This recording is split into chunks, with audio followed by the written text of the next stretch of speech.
Hello friends, myself Nikash Kokhar and today we are going to start our video lecture series for 10th class students. So students today हम जो है 10th class का SST का जो है political science section जो है cover करेंगे। उसमें फर्स्ट यूनिट आज हम डिस्कस करेंगे, फिर हमारे जो है कंटिन्यूसली विद 2 और 3 डेज इंटरवल मैं अपलोड करता रहूँगा videos. You can watch my videos on my YouTube channel.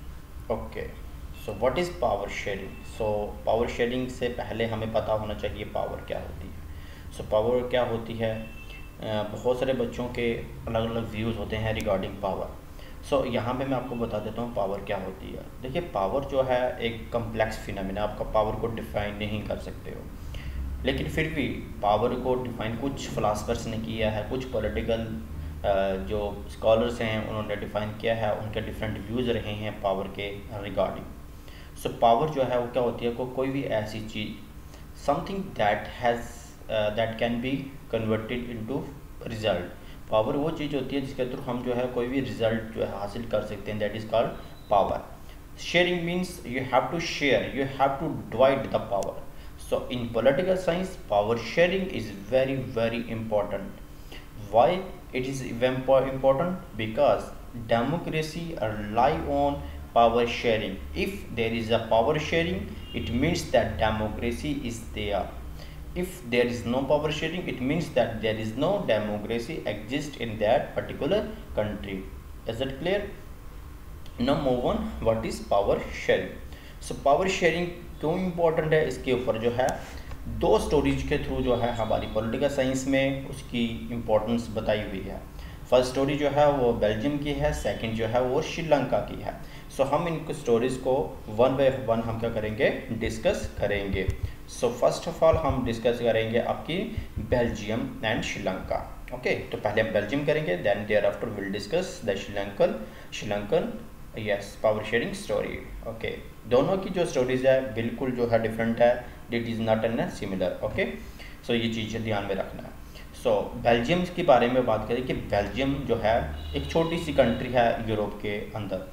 भाई यूरोप है, आपको पता है कि इंडिया जो the 7 continent in the world. So 7 कॉन्टिनेंटों में से यूरोप भी है क्या, और यूरोप जो कॉन्टिनेंट है मैक्सिमम वहाँ पे क्या करता है कि जो डेवलप देश होते हैं, जो एडवांस कंट्री होती हैं, जो रिच कंट्री होती हैं, दे लाई इन यूरोप। ओके, बेल्जियम में सबसे ज़्यादा इम्पोर्टेंस ये याद रखने वाली है कि बेल्जियम में जो है वो सारी एथनिक कंपोजिशन थी। अब एथनिक कंपोजिशन क्या होती है, जब हम लेसन्स को अच्छे से हम गो थ्रू करेंगे, thereafter you will understand what is an ethnic problem in Belgium. So Belgium एक बहुत ही छोटा सा कंट्री है, बहुत ही छोटा सा कंट्री है आपके यूरोप के अंडर, ठीक है, यूरोप के में ही वो लाई करता है, और उसका बॉर्डर जो है नीदरलैंड, फ्रांस और जर्मनी के साथ शेयर होता है। ठीक है, मेरे पास तो यहाँ पे मैप नहीं है, लेकिन अब अगर आप देखोगे वर्ल्ड मैप, वहाँ पे अगर आप ज्योग्राफी के कहीं पढ़ी हुई है, आपने थोड़ी सी पढ़ी हुई है, तो अगर आपने एटलस भी कहीं पढ़ी हुई है तो आपको पता चल जाएगा कि बेल्जियम जो है वो नीदरलैंड, फ्रांस और जर्मनी के बिल्कुल बॉर्डर इलाके में पड़ता है। उसकी पॉपुलेशन भी देखा जाए तो हरियाणा से जो है बहुत ही कम है। लेकिन सबसे इम्पॉर्टेंट बात जो बेल्जियम की वो उसको खास बनाती है कि उसका एथनिक कंपोजिशन। एथनिक कंपोजिशन क्या होता है कि उसकी जो पॉपुलेशन जो थी, they are divided into 3 categories. सबसे पहले जो कैटेगरी जो पॉपुलेशन जो थी वो तीनों इलाकों में रहती थी, 3 रीजन्स में रहती थी population, and they speak the different languages, वो अलग अलग लैंग्वेजेस बोलते थे।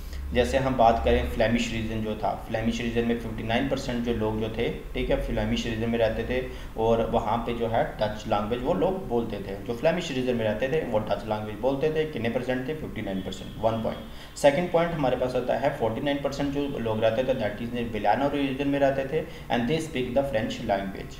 Okay, next point is there is देखिए 59 प्लस अगर आप 40 करोगे तो 99 हो जाएंगे, तो वो बचा कि ना 1% बचा। तो 1% जो है वो क्या होगा, 1% वो लोग जो थे जो क्या बोलते थे, जर्मन लैंग्वेज बोलते थे। Is it clear?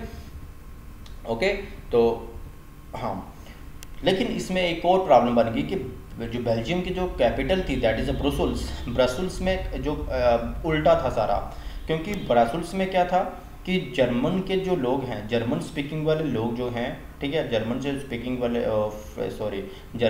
वाले लोग बोल रहा हूँ कि जो फ्रेंच स्पीकिंग वाले लोग जो थे वो ज़्यादा थे है ना। ब्राज़ील में जो है वो ज़्यादा थे फ्रेंच स्पीकिंग वाले, और जो है डच स्पीकिंग वाले कम थे ब्राज़ील में, ठीक है। ब्राज़ील किसकी कैपिटल है? बेल्जियम की। लेकिन पूरी कंट्री में देखा जाए, पूरी कंट्री में सबसे ज़्यादा लैंग्वेज बोलने वाले लोग कौन से थे? दैट वर डच, ठीक है। लेकिन कैपिटल में कौन ज़्यादा थे? There were French, okay. So there is the, आप देख रहे हो ना किस प्रकार की सिचुएशन बन रही है। एक ऐसी सिचुएशन बन रही है जहाँ पे हमें लग रहा है कि कहीं ना कहीं क्या होगा, कन्फ्लिक्ट होगा, कहीं ना कहीं जो है एक सिविल वार होने के चांसेस हैं।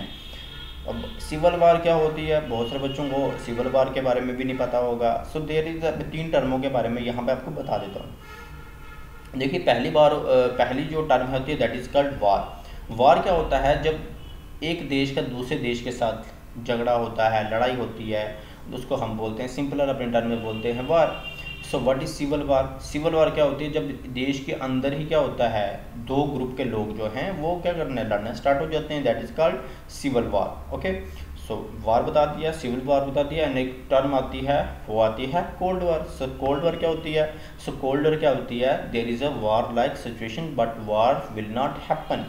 वार जैसी सिचुएशन लगती है कि लगने वाला है, कि वार होने वाला है, अभी 10 मिनट के बाद इंडिया पाकिस्तान की वार लगने वाली है, लेकिन ऑब्वियस की बात है कि ऑन देखा जाए ऑन ग्राउंड हमें वो चीज़ें नहीं मिलती हैं। सो ये जो है ये उसको बोलते हैं क्या? Cold war. So cold war क्या होती है? It is just like an war like situation but war will not happen. So this is an good definition of the cold war. अगर श्रीलंका के, अगर बेल्जियम की बात करेंगे तो बेल्जियम के जो अंदर जो थे, जो लोग डिवाइड हो गए थे on the basis of the language, वहाँ पे जो है हमें सिविल वार के चांसेस लग रहे थे। लेकिन हुआ क्या? सिविल वार हुई वहाँ पे या नहीं हुई, उसके बारे में हम डिस्कस आगे करेंगे, ठीक है।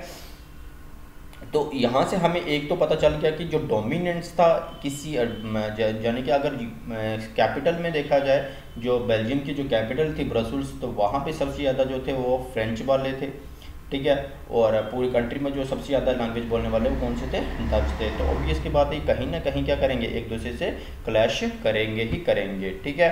तो मैं आपको जो है इसकी विजुअल्स बता देता हूँ, ठीक है। ये देखिए, जिसकी मैं आपको इमेज बता रहा हूँ। तो दिस इज़ होल बेल्जियम, ये पूरा बेल्जियम इलाका है, ठीक है। This is whole and Belgium. So जो आपको रेड कलर का दिख रहा है, रेड कलर में जो दिख रहा है वो आपका कौन सा इलाका है? That is called Wallonia region. वहाँ पे जो लोग बोलते हैं लैंग्वेज, कौन सी बोलते हैं? फ्रेंच लैंग्वेज बोलते हैं। फ्रेंच स्पीकिंग वाले लोग इस इलाके में रहते हैं। ये पूरा रेड कलर का जो आपको मिल रहा है, ठीक है। तो वैलेनो रीजन जो है यहाँ पे लोग रहते हैं, that is called French speaking वाले रहते हैं, ठीक है।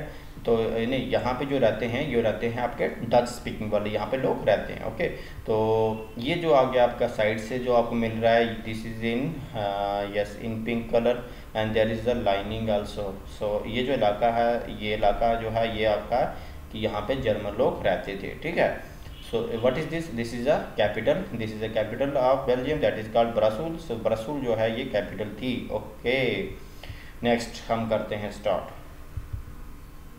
सो मैंने आपको 2-3 चीज़ बातें बता दी कि बेल्जियम का, मैंने आपका बारे में बता दी कि बेल्जियम में बहुत सारी जो है वो बहुत सारी कन्फ्लिक्ट स्टार्ट हो गई थी। और वो कन्फ्लिक्ट जो स्टार्ट हो गई थी जो 1950 और 1960 के बीच हो गई थी, ठीक है। सो ब्राज़ील में जो है वो भी, ब्राज़ील जो कैपिटल थी वहाँ पे भी जो है बहुत सारी प्रॉब्लम जो है क्रिएट होना स्टार्ट हो गई थी, ठीक है। अब बेल्जियम ने किस तरह से उस प्रॉब्लम को सॉल्व किया वो हम डिस्कस करेंगे नेक्स्ट जो हमारे आने वाले लेक्चर सीरीज में, ठीक है। तो चलिए मूव ऑन करते हैं हम नेक्स्ट वाले में, दैट इज़ कॉल्ड श्रीलंका के बारे में पढ़ लेते हैं थोड़ा सा कि श्रीलंका क्या है। सो श्रीलंका के बारे में आपको बताने से पहले मैं श्रीलंका की अब लोकेशन बता देता हूँ, श्रीलंका कहाँ है। So this is Sri Lanka, okay. So this is Sri Lanka, आपको मिल रहा होगा, ये क्या है? श्रीलंका है, ठीक है। ये हमारा प्यारा भारत ऊपर है, ये this is called an Indian ocean, ये सारा इंडियन ओशन है। ये आप देख रहे हो, ये हमारा जो है ईस्टर्न, ये सारा जो है this is called Bay of Bengal, okay. तो ये हमारे गॉड हैं जो हमारे बोलते हैं वेस्टर्न गॉड, ईस्टर्न गॉड है, और ये हमारे वेस्टर्न गॉड्स हैं। एंड दिस इज़ कॉल्ड हमारा जो है this is called Indian ocean है। तो इसके बारे में और बता देता हूँ थोड़ी सी चीज़ें, जैसे ये बे ऑफ बंगाल है ना। तो इसके बारे में हम बात करते हैं कि जैसे ये हमारा बे ऑफ बंगाल है, ये हमारे यहाँ पे अरेबियन सी है, ये हमारा नीचे इंडियन ओशन है, और ये जो है दिस इज कॉल्ड, ये आपको मिल रहा होगा, दिस का रामेश्वर, ठीक है। यहाँ पे माना जाता है, यहाँ इसी ये जो है यहीं से है क्या बना हुआ है? राम सेतु बना हुआ है, ठीक है। यहीं से राम जी श्रीलंका गए थे। तो ये श्रीलंका की जो है, ये श्रीलंका पूरा है, ठीक है। तो यहाँ के श्रीलंका के बारे में आपको पता चल गया होगा, I hope. Okay, so Sri Lanka के बारे में हमने बता दिया कि श्रीलंका की लोकेशन में बता दी। तो श्रीलंका को मैंने बता दिया आपका कि श्रीलंका जो है हमारा जो है ये तमिलनाडु है, ठीक है। ये तमिलनाडु का पूरा इलाका है और तमिलनाडु से कुछ ही दूरी के ऊपर क्या है, श्रीलंका जो है वो कंट्री है। ओके, तो there is Sri Lanka is an island nation. So Sri Lanka क्या है, एक आइलैंड नेशन है। व्हाट इज आइलैंड नेशन, क्या होता है, यहाँ पे क्वेश्चन आता है कि आइलैंड क्वेश्चन क्या होता है भाई, आइलैंड देश कौन से होते हैं। सो मैं बताना चाहता हूँ कि आइलैंड कौन सा होता है। सो आइलैंड क्या होता है कि ऐसी भूमि, ऐसी जगह जिसकी एक ऐसी लैंड जिसके तीनों साइड नहीं बल्कि चारों साइड पर क्या हो, पानी हो, दैट इज कॉल्ड आइसलैंड। मीन्स ज़मीन का वो हिस्सा जिसके चारों तरफ क्या हो, वाटर हो, तो उसको क्या बोलते हैं, उसको बोलते हैं आइलैंड। उसको आइसलैंड बोलते हैं या आइलैंड बोलते हैं, ठीक है। सो what is peninsula, this is a peninsula वाला पार्ट है भाई, ये इंडिया का जो है this is an peninsula part, ठीक है। ये हमारा पेनिनसुला वाला पार्ट है। पेनिनसुला आप देख रहे हो ना, ये वाला पेनिनसुला वाला पार्ट है, ठीक है। सो पेनिनसुला में क्या देख रहे हो भाई, यहाँ से पानी है, ये पूरा पानी है, ठीक है। यहाँ से ये पूरा जो है दिस इज कॉल्ड, ये जो जगह है पूरी पानी से कवर है, ठीक है। सो ऐसी कोई भी प्लेस, ऐसी कोई भी ज़मीन का हिस्सा जिसके तीनों तरफ पानी हो उसको बोलते हैं पेनिनसुलर। सो इंडिया का जो सदर्न मोस्ट पार्ट है that is called peninsular part. Okay, so island मैंने बता दिया, then I discuss the peninsular. अब पेनिनसुलर के बारे में बता दिया।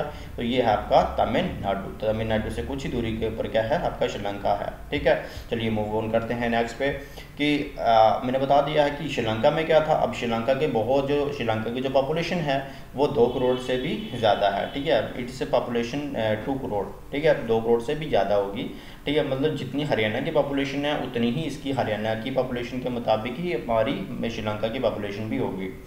श्रीलंका जो है एक साउथ एशिया रीजन में पड़ता है, ठीक है। और इसकी भी देखा जाए यहाँ पे क्या डाइवर्स पॉपुलेशन है। डाइवर्स पॉपुलेशन मीन्स यहाँ पे पॉपुलेशन जो है वो अलग अलग, यहाँ पे हिंदू भी रहते हैं, इवन यहाँ पे मेजॉरिटी जो यहाँ पे है वो बुद्धिस्ट लोगों की है, because Sri Lanka is an Buddhist country. Okay, so Sri Lanka में जो लोग रहते हैं दे आर द 2 पीपल्स, वहाँ पे भी ग्रुप बना हुआ है लोगों का जो वहाँ पे रहते हैं।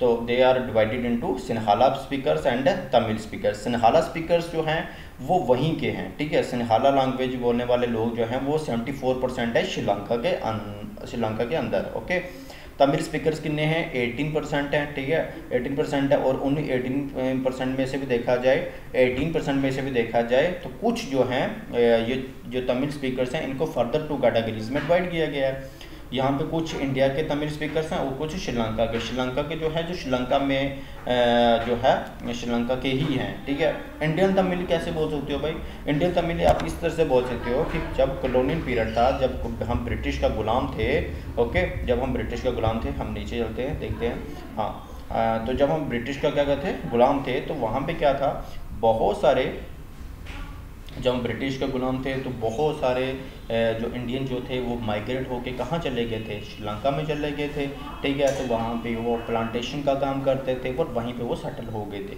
तो वहाँ पे सिचुएशन ये बनी कि ये जो इंडिया के जो तमिल जो थे वो वहाँ पे हिंदू भी थे, वहाँ पे मुस्लिम भी थे, ठीक है। और वहाँ पे क्रिश्चियन भी जो थे, कुछ तमिल जो थे।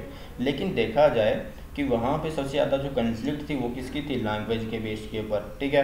तो श्रीलंका की गवर्नमेंट ने क्या किया, श्रीलंका की गवर्नमेंट ने क्या किया, श्रीलंका की गवर्नमेंट ने क्या किया कि वहाँ पे जो है सिन्हाला लैंग्वेज को ऑफिशियल लैंग्वेज घोषित कर दिया। Sinhala language is made an official language in Sri Lanka. तो वहीं से टेंशन जो है इमर्ज होना स्टार्ट हो जाती हैं। सो जस्ट आप सोचो, 2 मिनट के लिए आप सोचो कि अगर एक कंट्री के अंदर इस प्रकार की सिचुएशन पैदा हो रही है, so what will happen, country के क्या होगी, डिवीज़न होगी, कंट्री के अंदर क्या हो जाएंगे, कन्फ्लिक्ट पैदा हो जाएंगे, कंट्री क्या हो जाएगी, डिसइंटीग्रेट हो जाएगी।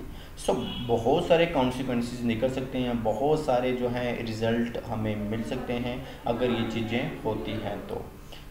नेक्स्ट स्लाइड्स में हम देखेंगे क्या ये चीज़ें हुई थी, क्या श्रीलंका डिवाइड हुआ था, क्या बेल्जियम डिवाइड हुआ था या नहीं हुआ था, इनके ऊपर हम नेक्स्ट स्लाइड्स में हम डिस्कस करेंगे।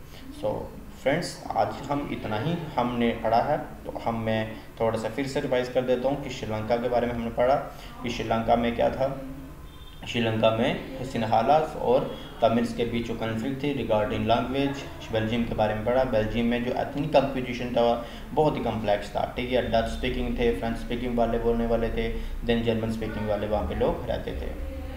सो उसके बारे में मैंने आपको कंप्लीट वहाँ पे बता दिया है। सो फ्रेंड्स, मेरी एक रिक्वेस्ट है सभी से, प्लीज़ लाइक करना मेरा चैनल, सब्सक्राइब करना और ज़्यादा से ज़्यादा नीडी बच्चों को उसको पहुँचाने की कोशिश करना। Thank you and take care, good bye.